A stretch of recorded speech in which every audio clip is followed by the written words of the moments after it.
Down checking on my fall planting. I haven't been down here in a few days, and I thought I would give you guys an update. We've had about 30, a couple degrees less nights, 27, 28.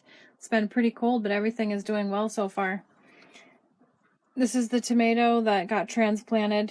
It was supposed to be basil, but the basil died out, and the little tomato is doing great.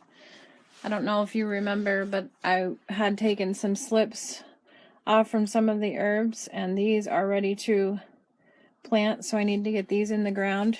There's a red basil, which is completely dead in my garden right now, and thyme. This is another tomato plant that I had started off from the clone from my original ones in the garden. Salad greens. This is kale, which pretty much goes all year round. The dill is doing really well, and the babies are coming good. This is celery, which just does its thing. Parsley. These are cucumbers. It'll be interesting to see if they get big enough to produce. This is a pepper plant, and you can see that there's little tiny buds in there.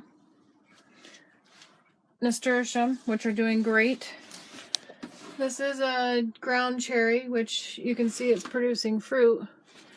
Those are the celery, remember, that I cut off and replanted. So there's the butt that I planted, and all this is new growth.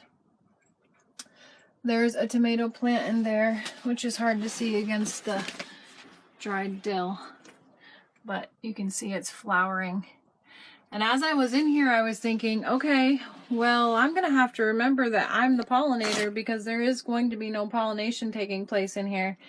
So when you see that, you basically flick the flower, and that helps to pollinate it so that you get fruit.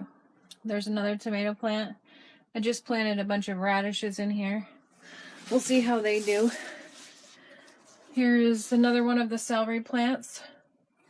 Here's the Swiss chard that's growing well amongst a bunch of little parsley that's coming up.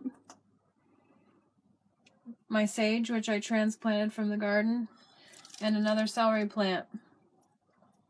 It's pretty exciting that this is coming like this, so we'll see. I know I'm pushing the envelope because we are getting cold pretty quickly, but it's pretty neat to still see life in here regardless, and it does look hopeful that some things will be able to mature in time. So I will keep you posted.